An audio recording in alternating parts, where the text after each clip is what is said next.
గాంధీ గారు నిన్న మోడీ గారి సభ జరిగింది రాజధాని ఏరియాలో. రాజధాని మళ్ళీ శంకుస్థాపన జరిగింది. దాన్ని ఎలా చూస్తారు? అందరికీ నమస్కారం. నిన్న మాత్రం రాజధానిలో మన ప్రధానమంత్రి గౌరవనీయులు మోడీ గారు మాట్లాడిన మాటలు మాత్రం కొన్ని వాస్తవాలు ఉన్నాయి. ఆయన ఎట్టి పరిస్థితుల్లో కూడా 3 సంవత్సరాల్లో రాజధానిని పునర్నిర్మాణం చేస్తామని మాట ఇచ్చారు. మేము అండగా ఉంటాం కూటమి ప్రభుత్వానికి అని పదే పదే నొక్కి వక్కాళించి చెప్పారు మోడీ గారు. దానికి మేము ఎటువంటి బాగా ధైర్యం వచ్చింది మాకు కూడా. కాకపోతే చట్టబద్ధత అనేది ఆయన నోటి ఉన్న మాట రాలేదు. దానికోసం ఇక్కడ రైతులు ఎదురు చూస్తున్నారు. ఆ చట్టబద్ధత కోసం రైతులు ఎదురు చూస్తున్నారు. కానీ ఇక్కడ ఆయన స్వయంగా చెప్పాడు, భుజం భుజం కలిపి పోదాం, నేను కూడా మీతో పాటు భుజం కలుపుతానని చెప్పి వ్యాఖ్య చేశాడు కదా. అంటే అది ఆ మాట నమ్మకం రాదంటారే? గ్యారెంటీగా నమ్మాం. మోడీ గారిని ఎట్టి పరిస్థితుల్లో కూడా ఇవలి నమ్మాం కాబట్టి నిన్న జనం ఎంత కోలాహలంగా వచ్చారు చూసావా. అది ఒక్క నరేంద్ర మోడీ గారి కోసమే వచ్చారు. చంద్రబాబు నాయుడు గారు ఉండగానే రోజు చంద్రబాబు నాయుడు గారే అనుకుంటారు జనం కూడా. కానీ మోడీ గారి కోసమే నిన్న అంత జనం, దాదాపు లక్షల్లో జనం వచ్చారు. మా రాజధాని అన్ని గ్రామాలు నిండిపోయారు దాదాపుగా. అసలు గ్రౌండ్లు మొత్తం నిండిపోయి ఎంతో ఉత్సాహంగా ఎంతో కోలాహలంగా కథం దొక్కారు. రాజధాని రైతులైతే కథం దొక్కారు. అంటే ఇక్కడ రైతులు కూడా ప్రత్యేక ప్రస్తావన చంద్రబాబు నాయుడు గారు చేశాడు. 3 ఏళ్లలో మేము అవజేస్తామని చెప్పి ఆయన వాగ్దానం చేశాడు. దాన్ని నిజంగానే 3 ఏళ్లలో అయిపోయే అవకాశం ఎంత మాత్రం ఉందంటారు? సరే, ఇప్పుడు 3 సంవత్సరాల్లో అవజేస్తామని మరి నారాయణ గారు చెప్పారు, మరి చంద్రబాబు నాయుడు గారు చెప్పారు. అయితే మనం ఇల్లు కట్టుకోవాలని ఉంటేనే 4-5 సంవత్సరాలు పడతాం చిన్న ఇల్లు కట్టాలంటేనే. మరి అట్లాంటిది మరి ఇది రాజధాని కదా. అయితే వాళ్ళు వాగ్దానం చేశారు. 1 సంవత్సరం ముంగలా కావచ్చు, లేకపోతే ఒక 10 రోజులు వెనక కావచ్చు. దానికి ఎవరు కాదనేది ఏం లేదు. ఖచ్చితంగా ఎట్టి పరిస్థితుల్లో రాజధాని పునర్నిర్మాణ పనులు శరవేగంగా, మామూలుగా కాదు, పరుగులు పెడతా జరుగుతాయి. ఇవాళ కనపడుతుంది, నిన్నటికి వాళ్ళకి తేడా కనపడుతుంది పనులు. ఎక్కడైనా సరే డోజర్లు కానీ, జేసీబీలు కానీ, ట్రాక్టర్లు కానీ, నీళ్ళ ట్యాంకులు కానీ, మరి అట్నే లేబర్ కానీ కోలాహలంగా పనిచేస్తున్నారు. అదేవిధంగా ఎవరైతే అపోజిషన్ నాయకుడైన జగన్మోహన్ రెడ్డి గారు కూడా స్వయాన అందించారు, రమ్మనమని ఆహ్వానం పలికారు. గతంలో ఇచ్చిన ఆహ్వానాన్ని తిరస్కరించాడు. ఈసారి కూడా నేను రానని కరాఖండిగా చెప్పాడు. దాన్ని ఎలా అసలు ఆయన రమ్మనమంటమే వీళ్ళు చేసిన పెద్ద పొరపాటు. పోయినసారి ఆయన ఇష్టం చెందుతున్నాడు ఈ రాజధాని మీద. ఈ రాజధాని మీదనో చంద్రబాబు నాయుడు గారి మీద ఆయన ఫస్ట్ నుంచి ఇష్టం చెందుతున్నాడు. ఆ ఇష్టం చెందుతంతో 3 రాజధానులని కాన్సెప్ట్ పెట్టాడు. కాన్సెప్ట్ పెట్టి ఎక్కడైనా సరే రాయి మీద రాయి పెట్టాడు. 3 రాజధానులు అన్నాడు. 3 రాజధానుల మీద ఎక్కడైనా ఒక రాజధాని నిర్మాణం చేశాడా? చేయకపోగా ఏం చేశాడు? ఈ రాష్ట్రాన్ని అధోగతి పాలు చేసి అప్పుల కుప్పగా చేశాడు ఈ రాష్ట్రాన్ని. అంటే ఆయనే చెబుతున్నాడు, స్వయంగా కూడా చెబుతా ఉన్నాడు, ఇక్కడ రాజధాని డెవలప్ చేయాలంటే చాలా ఖర్చుతో కూడుకున్న పని కాబట్టి నేను చేయట్లేదన్నాడు. అప్పులు తెచ్చి రాజధాని కట్టాల్సిన అవసరం లేదన్నాడు. మా స్టాండ్ 3 రాజధానులు అన్నాడు. ఇప్పటికైనా మా ప్రధానమంత్రి నేను చెప్పిన దాన్ని బట్టి చూస్తే ఇక్కడే రాజధాని అని చెప్పి ఆయన అనౌన్స్ చేశాడు. ఇప్పటికైనా మారుతారంటారా? ఇంకా మార్పు రాదంటారా? ఆయన మారితే మాకెందుకు, ఆయన మారపోతే మాకెందుకు? మా రాజధాని ఆంధ్ర రాష్ట్రానికి రాజధాని నొక్కి వక్కాలికి చెప్పారు ప్రధానమంత్రి గారు. ఆంధ్ర రాష్ట్ర రాజధాని అమరావతి అని 1-2 సార్లు చెప్పారు. అమరావతినే ఈ రాష్ట్ర ప్రజలకు రాజధాని అని ఆయన పదే చెప్పారు. దాంట్లో ఎటువంటి సందేహం లేదు, అనుమానించాల్సిన అవసరం అంతకంటే కూడా లేదు. అంటే ఇక్కడ అసలు రాజధాని వద్దు, ఇక్కడ అవసరం లేదు, 3 రాజధానులు కావాలనే వాళ్ళకి సమాధానం మీరు ఏం చెబుతారు?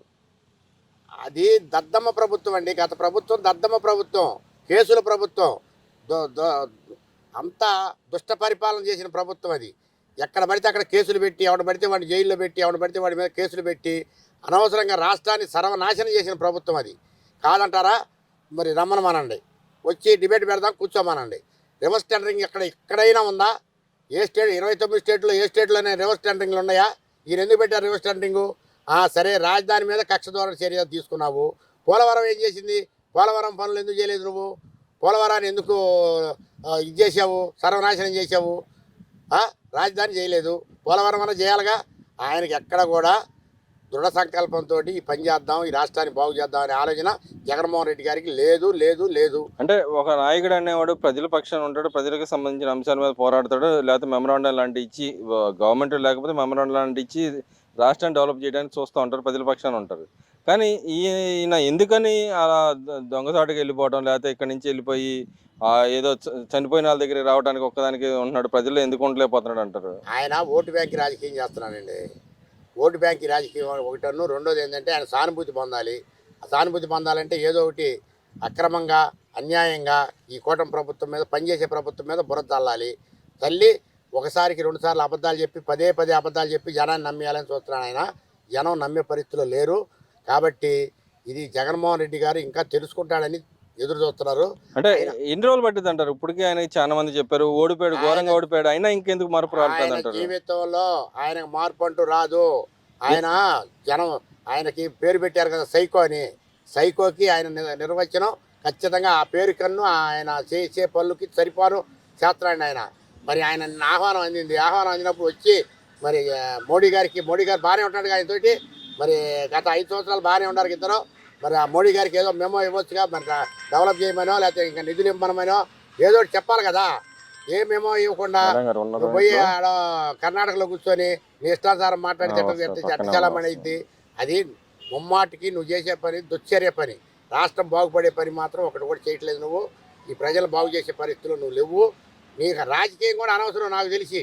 ఎందుకంటే నీకు రాజకీయం వంట పట్ల నువ్వు ఏకాడికి దుష్ట పరిపాలన దుర్మార్గం పరిపాలన చేయటం తప్ప నువ్వు ప్రజా పరిపాలన చేయటం అనేది నీకు చేత కాదు. ఈ ప్రజల్ని బాగోగులుగా నువ్వు ఆలోచించడం అంతకంటే నీకు రాదు. అదేవిధంగా చూసుకుంటే లిక్కర్ వ్యవహారంలో పేర్లు బయటకు వస్తూ ఉన్నాయి, ఒక్కొక్కళ్ళు పేరు బయటకు వస్తుంది. మా వెనకాల మా పెద్దలు చెప్పారు కాబట్టి మేము చేసామని చెప్పి ఎవరైతే అరెస్ట్ అయ్యారో వాళ్ళు చెప్తున్నారు. పెద్ద తలక ఎవరంటారు? అవునండి, ఈయన ఫస్ట్లో ఏం చెప్పాడు, నేను లిక్కర్ మాఫీ చేస్తాను, మందు అనేది అసలు ఉంటున్న ఆంధ్ర రాష్ట్రంలో మందు లేకుండా చేసిన తర్వాతనే మిమ్మల్ని వచ్చి ఓటు అడుగుతానన్నాడు. దానికి ఏం చేశాడంటే 25 సంవత్సరాలు తాకట్టు పెట్టాడు. ఈ తాగుబోతాడు మొత్తాన్ని తాకట్టు పెట్టి దాని మీద ఆ లిక్కర్ మీద ఎన్ని లక్షల కోట్లు స్కామ్ చేశాడు. నిప్పులేని పొగరాదు కదా. మరి శ్రీకృష్ణదేవరాయలు సాక్షాత్తు పార్లమెంట్లోనే చెప్పారు. అది కూడా అబద్ధమా? శ్రీకృష్ణదేవరాయలు చెప్పింది అబద్ధమా? అబద్ధం కాదుగా.